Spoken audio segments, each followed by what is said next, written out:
हरे कृष्ण। श्रीमद् भागवतम चतुर्थ स्कंध अध्याय 29 हम लोग चर्चा कर रहे हैं। किस प्रकार नारद मुनि एक और छोटा उदाहरण दे करके प्राचीनी बरी को समझा रहे हैं कि किस प्रकार एक हिरण अपनी पत्नी के साथ वन में उद्यान में इतना व्यस्त है, लेकिन वो भूल गया कि उसको शिकार करने के लिए एक शिकारी खड़ा है और सामने एक बाघ भी खड़ा है जो उसको खाने के लिए तैयार है।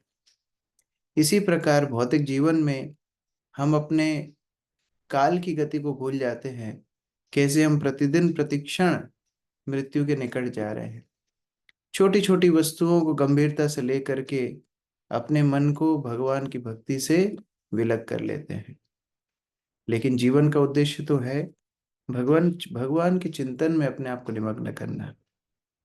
मारो भी राखो भी जो इच्छा तुहार, नित्य दास प्रति तुआ अधिकार। हे भगवान, आप यदि मुझे मारना चाहते हैं मुझे मार दीजिए, आप मुझे बचाना चाहते हैं आप मुझे बचाइए। मैं आपका दास जब बन गया हूं, दास के ऊपर स्वामी का पूरा अधिकार होता है। तो ये भगवत भक्तों का चिंतन है। लेकिन जो भक्त नहीं है उनका चिंतन होता है कि कैसे मैं ज्यादा से ज्यादा अपनी इंद्रिय भोग कर सकूं। इस प्रकार नारद मुनि समझा रहे हैं। श्लोक संख्या 55 से आगे। सत्वं विचक्ष्य मृगचेष्टितमात्मनोऽन्तस् चित्तं नियच्छ हृदि कर्णधुनीं च चित्ते जय्यंग आश्रमम् असत्तमयूथगाथम् प्रीणीहि हंस शरणं विरमक्रमेण।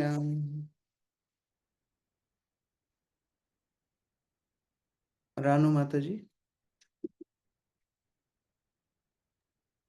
हरे कृष्ण। हे राजन, तुम हिरन की आयोजन आयोजन की स्थिति का सम्मान का प्रयास समझने का प्रयास करो। तुम अपने प्रति पूर्ण सचेत रहो और सकाम कर्म के द्वारा सर्वलोक जाने का श्रवण सुख को त्याग दो। गृहस्थ जीवन त्याग दो, क्योंकि वह विशेष भोग से तत्व ऐसा व्यक्ति की वस्तुओं की कथाओं से भरा है। तुम मृत्यु मुक्त पुरुषों की कृपा से पूर्ण पुरुषोत्तम भगवान की शरण ग्रहण करो। इस प्रकार इस भौतिक संसार के प्रति अपनी आसक्ति का त्याग करो। हरे कृष्ण। बता रहे हैं कि वो हिरण और कोई नहीं, आप ही हो प्राचीनी बरही, और आप ऐसी स्थिति को अब त्याग दो। कई बार जब हम शास्त्रों के निर्देश पढ़ते हैं तो हमको लगता है ये तो किसी और की बात चल रही है, लेकिन वास्तव में हमारी स्थिति को ही गुरुजन बताते हैं, शास्त्र बताते हैं कि आपकी स्थिति इस तरह है, अभी आप इससे बाहर निकलो और जो मुक्त पुरुष हैं अर्थात भगवान के शुद्ध भक्त हैं उनकी शरण लेकर के भक्ति में अग्रसर हो। ये संसार को त्याग करो। प्राचीनी बरी वानप्रस्थ के लिए तैयार हो रही।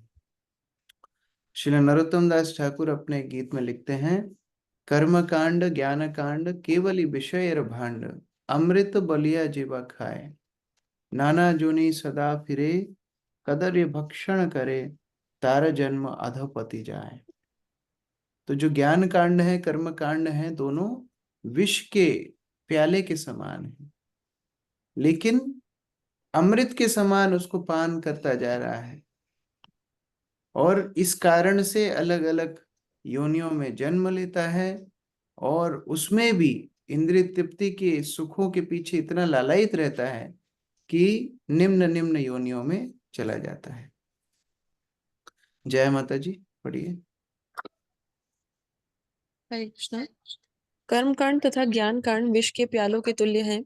जो भी इनको अमृत समझकर पीता है उसे जन्म जन्मांतर विभिन्न प्रकार की देहों में कठिन संघर्ष करना पड़ता है। ऐसा व्यक्ति सभी प्रकार के व्यर्थ पदार्थ खाता है और तथाकथित इंद्रिय सुख के कार्यों के कारण तिरस्कृत हो जाता है। सामान्यतः लोग सांसारिक कर्म कांड तथा ज्ञान कांड के कर्म फलों के प्रति आकृष्ट होते हैं। वे स्वर्गलोक जाने की अभिलाषा, ब्रह्म में तदात्मा अथवा जीव तथा जनेंद्रियों के आनंद से मुक्त होकर पारिवारिक जीवन में ही बने रहना चाहते हैं। श्री नारद मुनि राजा भविष्यमान को स्पष्ट उपदेश देते हैं कि वह संपूर्ण जीवन गृहस्थ आश्रम में न व्यतीत करे। गृहस्थ आश्रम में रहने का अर्थ है अपनी पत्नी के वश में होना। मनुष्य को यह सब त्याग कर परमहंस आश्रम में जाना चाहिए, अर्थात अपने आप को गुरु के अधीन कर देना चाहिए। परमहंस आश्रम श्री भगवान का आश्रम है, जहाँ गुरु ने शरण ले रखी है। श्रीमद् भागवतम में प्रामाणिक गुरु के लक्षण इस प्रकार बताए गए हैं। तस्मात् गुरुम प्रपद्येत जिज्ञासु श्रेय उत्तमम शाब्दे परे च निष्णातम ब्राह्मणयु पश्माश्रयम। जो व्यक्ति वास्तविक सुख प्राप्त करने का इच्छुक हो उसे प्रामाणिक गुरु की खोज करनी चाहिए और दीक्षा के द्वारा उनकी शरण ग्रहण करनी चाहिए। गुरु की योग्यता यह है कि उन्हें शास्त्रार्थ और विचार विमर्श द्वारा अर्जित शास्त्रों के निर्णय का ज्ञान हो और वे दूसरों को इन निष्कर्षों के विषय में आश्वस्त कर सके। ऐसे महापुरुष जिन्होंने सारी सांसारिकता को त्याग कर श्री भगवान की शरण ग्रहण कर ली है, उनको प्रामाणिक गुरु मानना चाहिए। परमहंस वह है जिसने परब्रह्म अर्थात पूर्ण पुरुषोत्तम भगवान की शरण ग्रहण कर ली हो। यदि कोई ऐसे परमहंस गुरु की शरण ग्रहण करता है तो धीरे धीरे वह अभ्यास तथा उपदेश से भौतिक जीवन से मुक्त होने लगता है और अंत में श्री भगवान के धाम को जाता है। अंगना श्रमतम अंगना आश्रम मसत मयुक्त गाथम का विशिष्ट उल्लेख अत्यंत रोचक है। सारा संसार स्त्री के द्वारा नियंत्रित होने के कारण माया के चंगुल में है।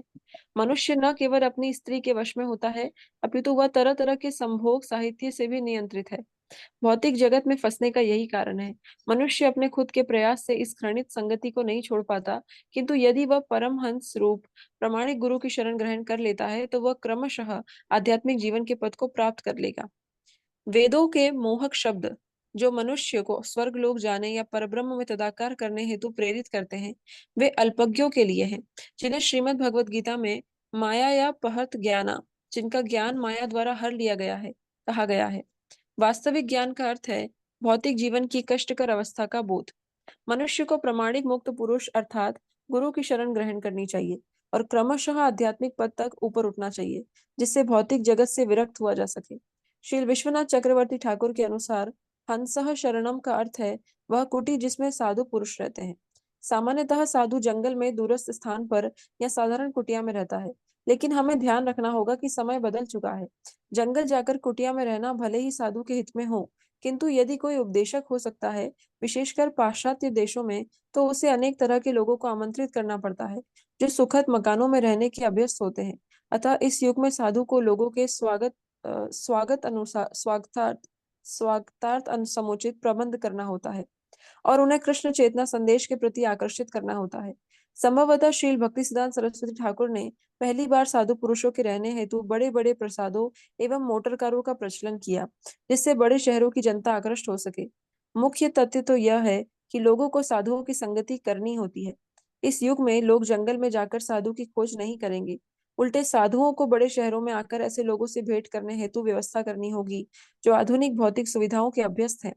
धीरे धीरे ये लोग समझ सकेंगे कि ऐसे प्रसाद या सुखद मकान तनिक भी आवश्यक नहीं है।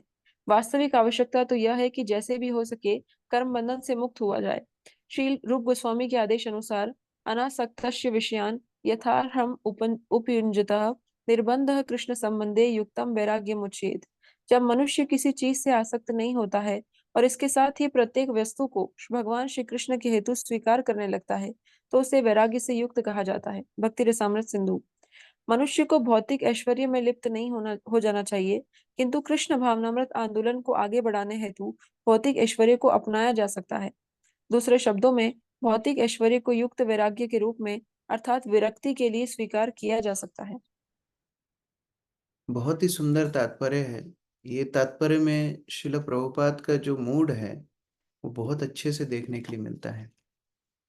बहुत सारे बंधन हमारे भौतिक जीवन में हैं, बहुत सारी आसक्तियां हमारे भौतिक जीवन में हैं, लेकिन नारद मुनि प्राचीनी बरी को क्या सलाह दे रहे हैं? आप शुद्ध भक्तों की संगति कीजिए। बीमारी बहुत है, इलाज एक ही है, गुरु का आश्रय, गुरु की संगति, गुरु की सेवा, गुरु के उपदेशों को स्मरण रखना, उनको पालन करना। अगर ये शिष्य जान जाता है, शिष्य का उत्थान होने से पूरी ब्राह्मण की शक्ति भी, पूरे ब्रह्मांड की शक्ति, पूरी माया शक्ति भी उसको नहीं रोक सकती। इसीलिए गुरु आश्रय लेकर के, गुरु के प्रति समर्पण करके जब भक्त आगे बढ़ता है, देवता भी उसको सहायता करते हैं भक्ति में आगे बढ़ने के लिए। यहाँ पर प्रभुपाद बता रहे हैं, इसीलिए साधु जन का काम है कि जीवात्मा तक पहुंचे। जीवात्मा को नहीं पड़ी है भगवत धाम जाने की, लेकिन साधुओं को चिंता है। इसलिए साधु अपनी तरफ से जीवात्मा को आगे बढ़ाने का प्रयास करते हैं कि आप कैसे गंभीर हो सकते हैं भक्ति में, आप कैसे आगे बढ़ सकते हैं, ये साधुओं की चिंता होती है।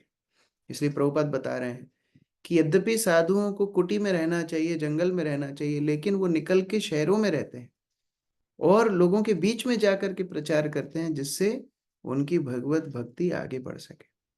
मैं अभी 2-3 श्लोक पढ़ने के बाद आपको श्रील प्रभुपाद की कुछ वीडियोस दिखाऊंगा, जैसे प्रभुपाद कैसे विदेशों में प्रचार करते थे, कैसे भक्तों का उत्साह था उस समय पर। हम थोड़ा सा झलक देखेंगे कि प्रभुपाद जो लिख रहे हैं वास्तव में अपने जीवन से उन्होंने सिखाया।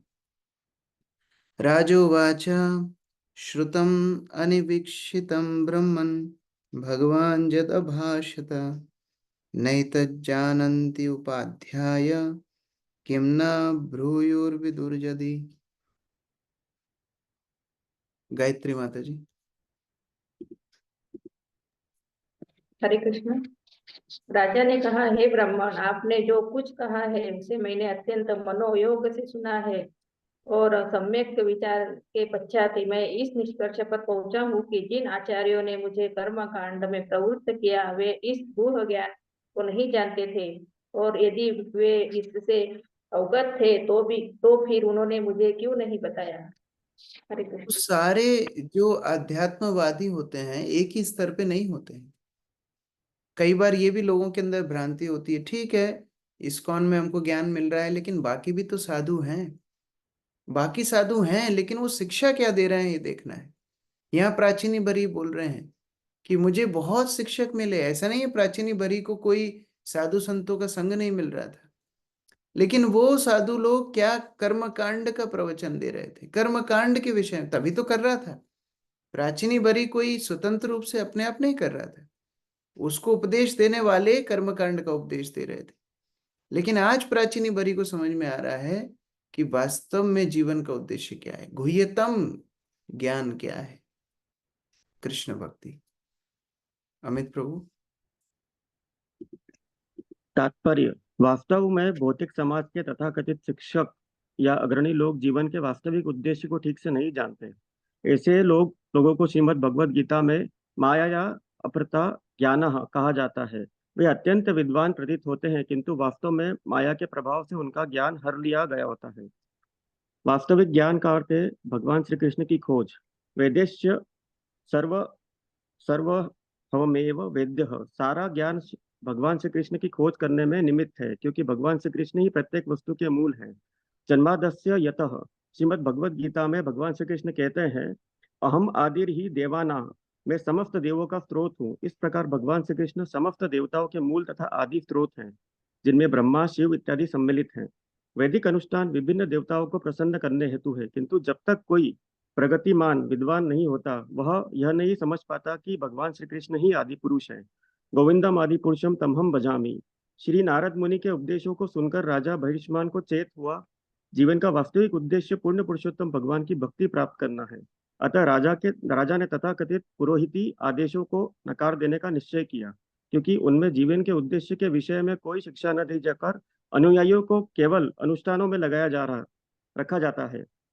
आज के समय में संसार भर में गिरजाघरों, मंदिरों तथा मस्जिदों के प्रति लोग आकृष्ट नहीं होते, क्योंकि मूर्ख पुरोहित अपने अनुयायियों को ज्ञान के स्तर पर उन्नत नहीं कर पाते। जीवन उद्देश्य से अपरिचित रहने के कारण वे अनुयायी को अंधकार में रखते हैं। फलतः जो सचमुच शिक्षित है वे अनुष्ठानों के प्रति अरुचि रखने लगे हैं, किंतु साथ ही वे वास्तविक ज्ञान से भी वंचित रहते हैं। अतः समस्त वर्गों के लोगों को जागरूक करने हेतु यह कृष्ण भावनामृत आंदोलन अत्यंत महत्वपूर्ण है। महाराज भीष्मान के पद चिन्हों का अनुसरण करते हुए प्रत्येक व्यक्ति को चाहिए कि इस कृष्ण भावनावत आंदोलन का लाभ उठाए और उनके धर्मों के वेश में चलने वाले रूढ़िगत अनुष्ठानों का परित्याग करें। गोस्वामी लोग प्रारंभ में से ही उन पुरोहित से भिन्न थे जो केवल अनुष्ठानों में लगे रहते थे। वास्तव में श्री सनातन गोस्वामी ने ही वैष्णवों के मार्गदर्शन के लिए हरि भक्ति विलास का संग्रह किया। वैष्णव लोग पुरोहितों के निर्जीव कार्यों की परवाह न करके पूर्णतः कृष्ण भक्ति करते हैं और इस जीवन में पूर्ण बनते हैं। इसका वर्णन पिछले श्लोकों में परमहंस शरणम अर्थात परमहंस की शरण लेने और इस जीवन को सफल बनाने के रूप में हुआ है। हरे कृष्ण प्रभु।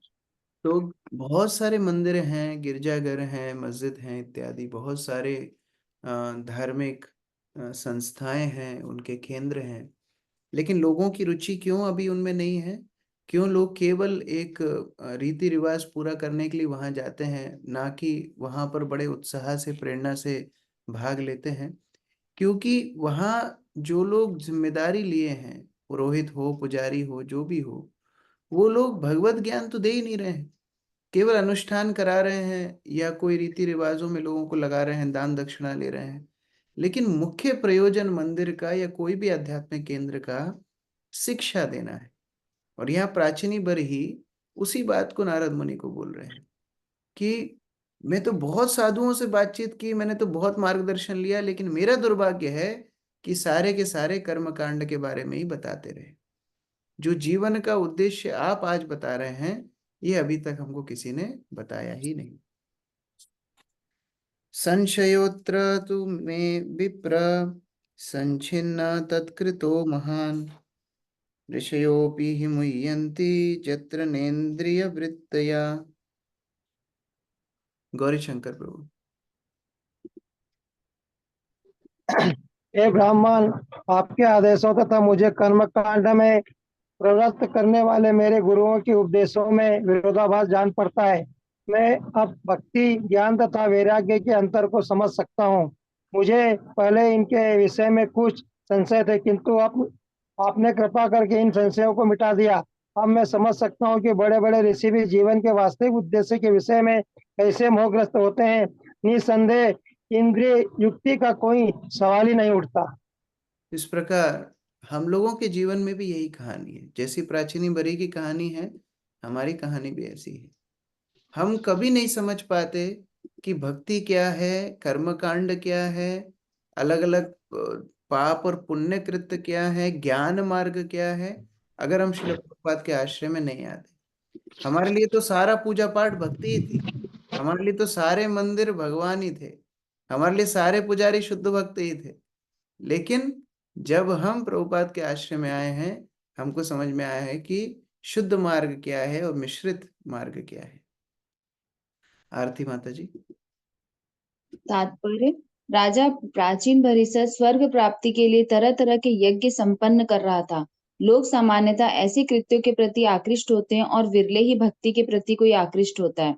जैसा कि श्री चैतन्य महाप्रभु ने पुष्टि की है, अत्यंत भाग्यशाली व्यक्ति ही भक्तिमय सेवा में लगता है। जहां तक कि तथाकथित वेद विद्वान भी भक्ति के विषय में मोहग्रस्त होते हैं। वे इंद्र तृप्ति के लिए सामान्य रूप से अनुष्ठानों के प्रति आकृष्ट होते हैं। भक्ति में इंद्र तृप्ति कहाँ, वहां तो केवल श्री भगवान की दिव्य प्रेमा भक्ति होती है। अतः इंद्रिय तृप्ति में संलग्न तथाकथित पुरोहित भक्ति को पसंद नहीं करते। जब से भगवान श्री चैतन्य महाप्रभु ने इस कृष्ण भावनामृत आंदोलन को प्रारंभ किया, तभी से ब्राह्मण तथा पुरोहित इसके विरुद्ध रहे हैं। जब श्री चैतन्य महाप्रभु ने इस आंदोलन को प्रारंभ किया तो पुरोहितों ने इसे इस्लामी सरकार के न्यायाधीश काजी से शिकायतें की। फलतः श्री चैतन्य महाप्रभु को तथाकथित वेदवादियों के इस प्रचार के विरुद्ध अवज्ञा आंदोलन चलाना पड़ा। ये लोग कर्म जड़ स्मार्ट कहे गए, जिसका अर्थ है अनुष्ठानों में संलग्न पुरोहितगण। यहाँ कहा गया है कि ऐसे लोग मोहग्रस्त हो जाते हैं। ऋषियों ही मुहांति। ऐसे कर्म जड़ स्मार्तों से बचने हेतु मनुष्य को श्री भगवान के आदेशों का कड़ाई से पालन करना चाहिए। सर्वधर्मान् परित्यज्य मामेकं शरणं व्रज अहम त्वाम सर्व पापेभ्यो मोक्षयिष्यामि मा शुचः। समस्त प्रकार के धर्म का त्याग करो और मेरी शरण में आओ, मैं तुम्हें समस्त पापों से उबार लूंगा, डरो नहीं। श्रीमद् भगवत गीता। ये श्लोक सबसे पहले याद हो जाता है इस्कॉन में आके, सभी लोगों को फटाफट सबसे पहले यही श्लोक याद होता है, लेकिन मरते दम तक इसको पालन करने का साहस नहीं होता। हम लोग अभी भी भक्ति में आने के बाद भी कुछ रीति रिवाज हैं, कुछ परंपराएं हैं, उनको जब छोड़ने के लिए बोला जाता है तो हम लोग छुप छुप के उसको करते हैं, कहीं भक्त देख ना लें। हाँ, छुप छुप के कोई पुजारी के पास जाते हैं, फिर कोई ज्योतिष के पास जाते हैं, फिर कोई नदी मंदिर इत्यादि में जा करके अनुष्ठान करते हैं। वास्तव में इन सब की आवश्यकता नहीं।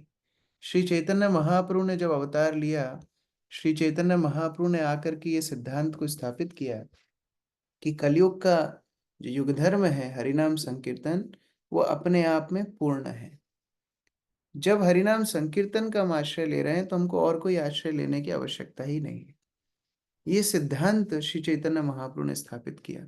और उस समय के जो जाति ब्राह्मण थे, उस समय के जो स्मार्त ब्राह्मण थे, या ऐसे वेद पालन करने वाले लोग थे जो अनुष्ठानों में ज्यादा रुचि रखते थे, यज्ञ बलि इत्यादि में ज्यादा रुचि रखते थे, उनको चैतन्य महाप्रभु से बड़ी शत्रुता हो गई, क्योंकि चैतन्य महाप्रभु ने जन जन को भक्त बना दिया।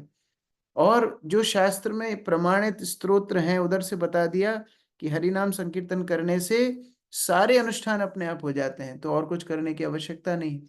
तो ये पुजारियों की दुकान बंद हो गई, क्योंकि कौन बुलाएगा अब सत्यनारायण की कथा करने की, कौन बुलाएगा कोई यज्ञ करने की, कौन बुलाएगा कोई अनुष्ठान करने, सब बंद हो गया। तो ये सब लोग बड़े परेशान हो गए। और इन्होंने जा करके श्री चैतन्य महाप्रभु के विषय में, उस समय पर तो मुगल शासन था, तो काजी को जा करके बोल दिया कि ये हमारे धर्म के विरुद्ध आचरण कर रहे हैं। वो लोग तो यही प्रयास करते थे कैसे ना कैसे हिंदू धर्म को दबाया जाए। तो उन्होंने जा करके चैतन्य महाप्रभु के अनुयायियों को बहुत डराया, उनका मृदंग तोड़ दिया इत्यादि।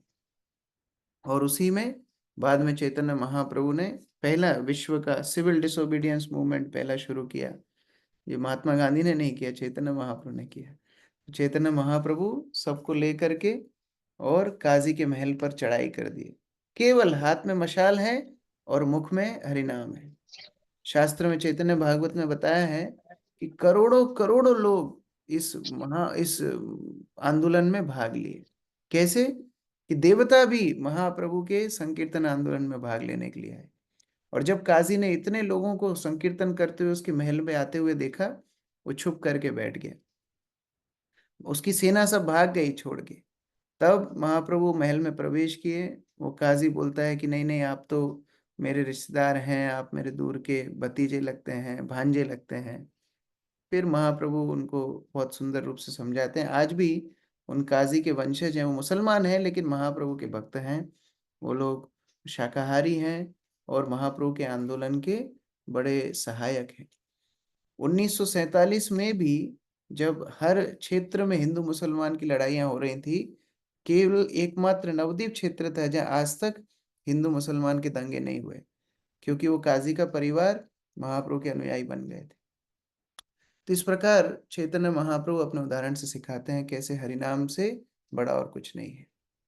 तो मैं आप लोगों को आज एक वीडियो दिखाना चाहता हूँ। यद्यपि भागवत तो पढ़ना ही है, लेकिन श्रील प्रभुपाद किस तरह विदेशों में जाके प्रचार करते थे, ये एक कंपाइलेशन है केवल लॉस एंजलिस का, एक सिटी का, कि प्रभुपाद ने वहाँ कैसे प्रीचिंग डेवलप की है। तो ऑल्दो इंग्लिश में है, जो लोग इंग्लिश समझ सकते हैं वो तो अच्छा है ही, जो इंग्लिश नहीं समझ सकते हैं वो भी आनंद ले सकते हैं, कि देखने में ही आनंद है एक्चुअली, ज़्यादा कुछ सुनने के लिए उसमें है नहीं।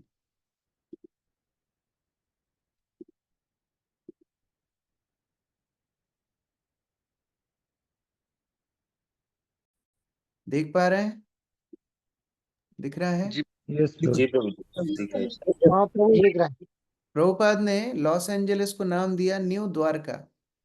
जैसे हमारे भारत में द्वारका है, तो प्रभुपाद ने लॉस एंजलिस को नाम दिया new Dwarka.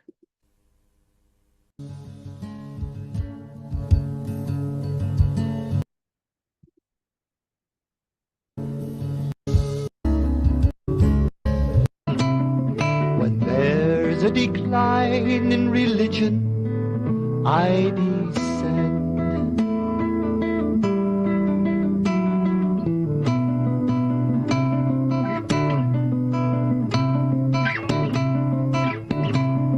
On my devotee I may send.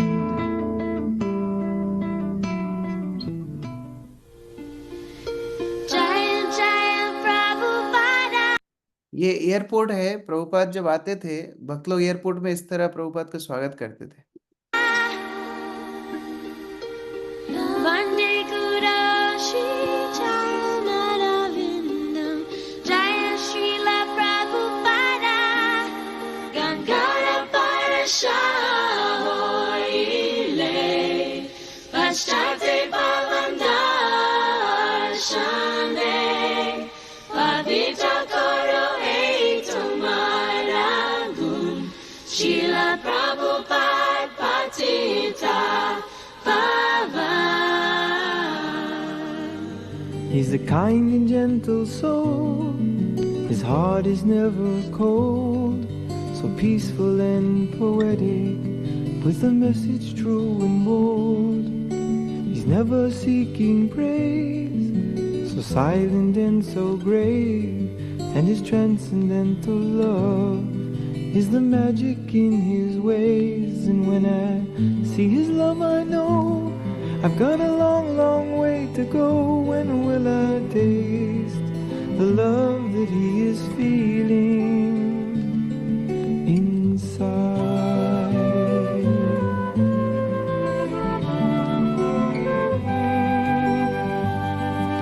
He's always meek and mild, with a warm and friendly smile, so simple in his living, singing all the while.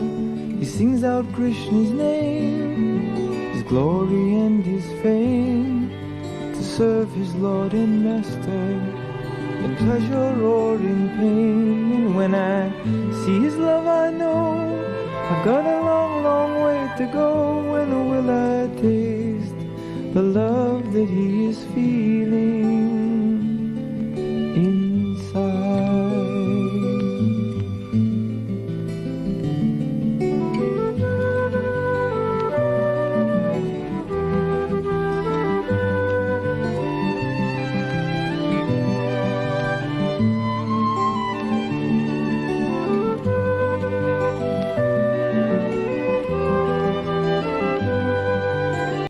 ये सत्स्वरूप महाराज हैं, जिन्होंने लीलामृत पढ़ी है या जिनके पास लीलामृत है। प्रभुपाद लीलामृत इन्हीं ने लिखी है।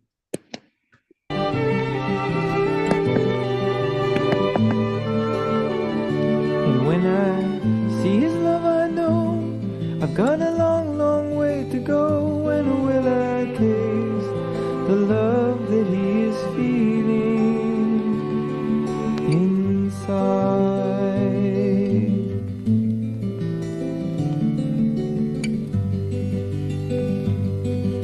You'll find no lust and greed in a heart that's pure and free. He's a lover of the Lord.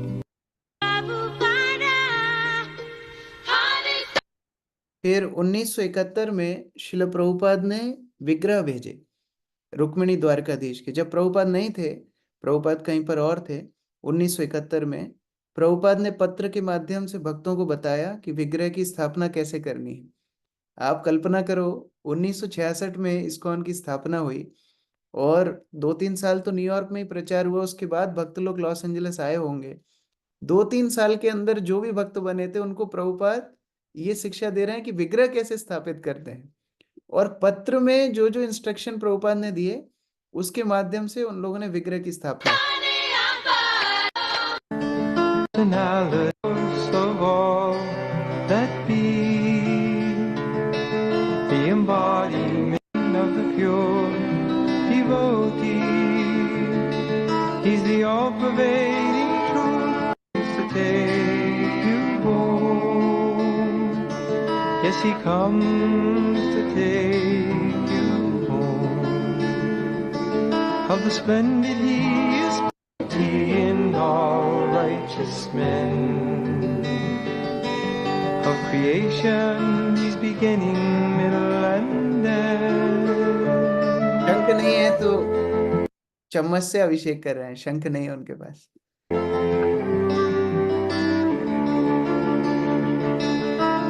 Krishna, the supreme personality of Godhead.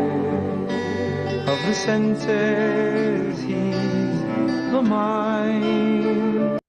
पहले अलग अलग कपड़े नहीं होते थे भक्तों के पास, एक आप सबका ड्रेस एक जैसा देख रहे हो, एक थान आता था मंदिर में पीला कलर का, और वो पीले कलर के थान से ब्रह्मचारियों को धोती काट के देते थे और माताओं को साड़ी काट के देते थे, और बच्चों को भी वही कपड़े का कुर्ता ये धोती सिला देते थे, सबको एक जैसा कपड़ा होता था। Among men he is the monarch of subduers. He is time.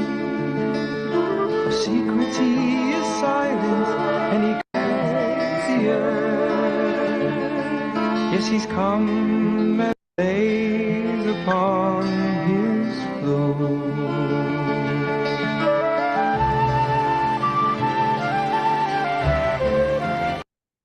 अब भक्तों ने विग्रह की स्थापना कर दी, उसके बाद शिला प्रभुपाद को बुलाया कि प्रभुपाद अब आप आइए, मंदिर तैयार है, भक्त लोग तैयार हैं, तो अब प्रभुपाद का अराइवल दिखाएंगे।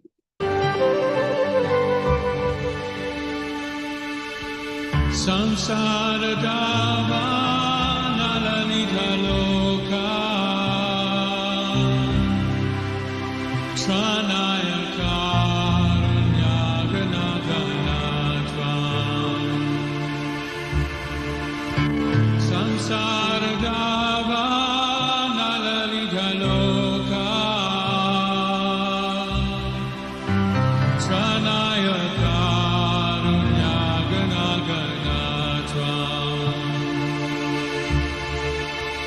Praptasya kalyana gunanavasya Vande Guru Shri Charanaravinda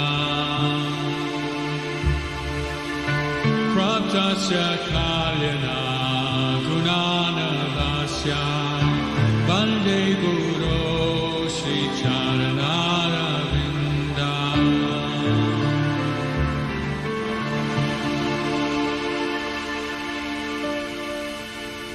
Mahaprabhu Kirtana Nitya Gita Vaditra Madhyan Manasura Sena Mahaprabhu Kirtana Nitya Gita Vaditra Madhyan Manasura Sena Romanchakam Ashrutaranga Bhajo Vande Guru Shri Charanaravinda Romanchakam Ashrutaranga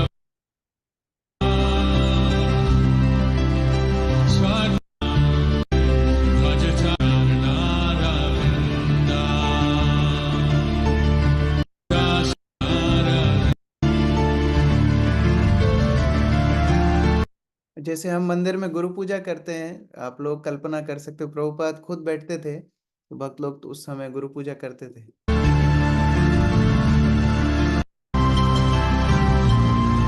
इस तरह मंदिर विदेश में full रहते थे उस समय, सब विदेशी भक्त हैं, कोई भारत का भक्त नहीं है। प्रभुपाद ने क्या प्रचार किया होगा।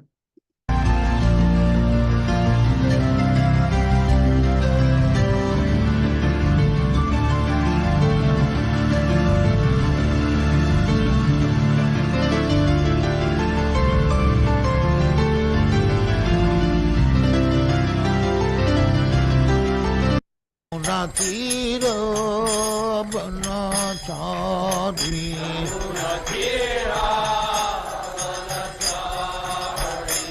Yamuna Tiro Banachari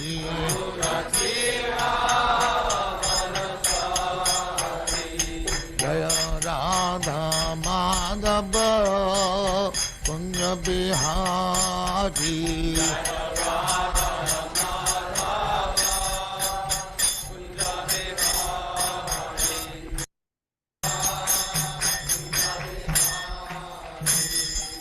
जय परमहंस परिव्राजकाचार्य की जय, अनंत कोटि वैष्णव की जय, नामाचार्य श्री हरिदास ठाकुर की जय। प्रेम से कहो श्री कृष्ण चैतन्य प्रभु नित्यानंद श्री अद्वैत गदाधर शिवाचार्य गौर भक्तमंड की जय।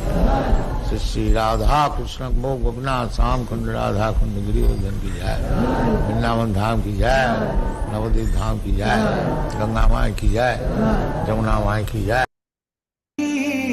जगो मॉर्निंग वॉक चंदा भो तानी कोता निद्राया माया सचिरा कोले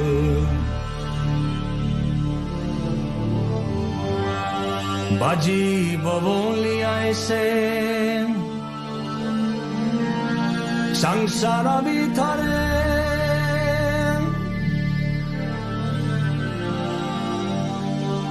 बाजी बबोली ऐसे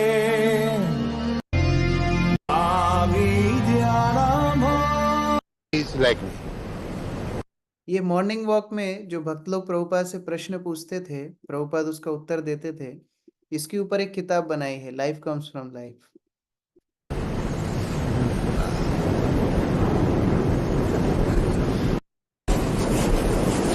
Nobody has seen God. How do you take the statistics? Can you say like that? Any statistics that nobody has? Maybe. Never did not see God. The colors of your reflect cause us because you are so kind. Oh Govinda, within my heart, celestial earthman lotus had won. Your precious gift of love impart. Oh, you who stand behind the sun, you're the one. On our tape recorder, here that we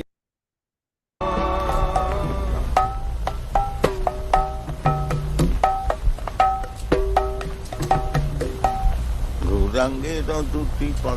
Just try. Take the Prabhupada मृदंग सिखा रहे हैं भक्तों को, करताल सिखा, harmonium सिखा रहे हैं। You can try. Give him. You can. It's a good idea. Do that. You want to try?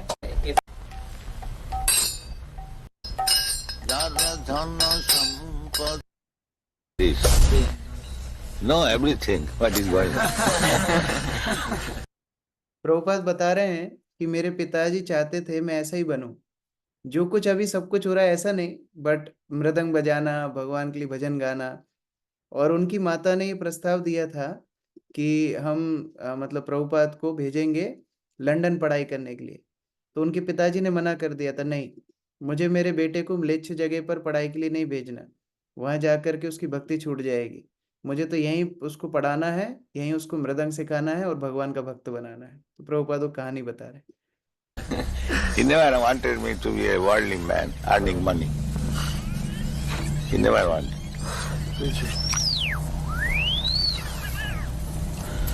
There was some arrangement for my going to England after my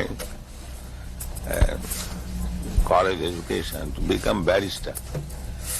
My father refused. No, my son is not going to be a lecturer. Translation. और इस तरह प्रभुपाद ने अपनी सारी पुस्तक लिखी हैं, जो आप अभी देखेंगे। प्रभुपाद रिकॉर्ड करते थे, फिर भक्त लोग बाद में टाइप करके उसको प्रिंट करते थे। As the air carries different flavor of the physical elements, like the flavor of some flower or the aromatic dust in the flower, and on account of different dust, the air scents in different flavor form is not his original form. ये सामने प्रभुपाद के संस्कृत में अलग अलग टीका रखी रहती थी, भागवत की श्लोक रखे रहते थे, प्रभुपाद संस्कृत देख के इंग्लिश में ट्रांसलेट करते थे। Maharajis, they worship Panchopasana, 5 demigods. Actually, they do not believe in the form of the Lord, but for the facility of the worshipper, they think one may imagine some form. और ये प्रभुपाद का departure, Prabhupada जा रहे हैं Los Angeles से कोई दूसरी जगह पर।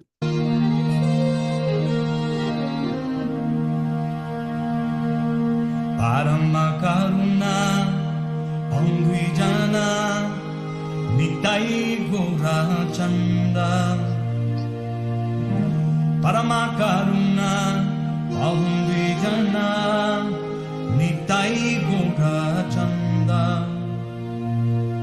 Savayavatar Sarasiromani Kevalayam Nanda Kanda Savayavatar Sarasiromani Kevalayam Nanda Kanda Vajabajobai Chaitana Nitai Sudrida Vishashakori Vajabajabai Chaitana Nitai Sudrida Vishashakori Vishayachariya Sirase Majiya Mukhe bolo Hari Hari Vishayachariya Sirase Majiya Mukhe bolo Hari Hari Parama Karuna Pamrijana Nitai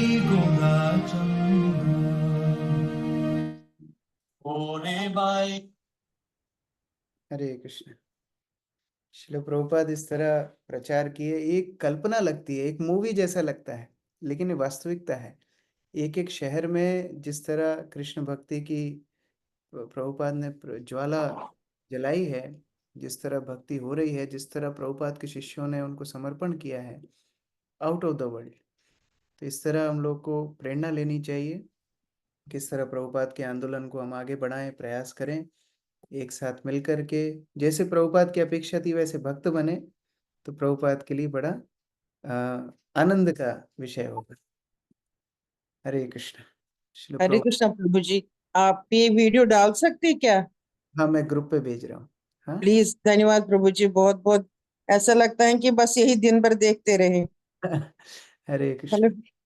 हरे कृष्ण प्रभु। बहुत सुंदर जो पीछे वो लोग गा रहे हैं, उसका अगर आप थोड़ा मतलब समझने का प्रयास करेंगे, जिन लोग इंग्लिश आती है, तो आप लोग को बहुत टच करेगा कि वो लोग जी क्या प्रभु जी, बहुत इस्तेमाल कर रहे हैं। ऐसे लग रहा है ना, भाव से हो रहे हैं। मैंने प्रभुपाद की लीला अब लास्ट जब प्रभुपाद बहुत बीमार मतलब बहुत से ज्यादा बीमार हो गए थे, तो उनको शरीर छोड़ बोले ऐसा लग रहा था कि शरीर छोड़ेंगे, तो वो पढ़ रहे थे ना, तो उस टाइम ऐसा लग रहा था कि प्रभुपाद सामने हैं और वो ऐसी ऐसी बातें कर रहे, तो बहुत भावुक हो रहे थे कि ये ऐसा अभी हो रहा है।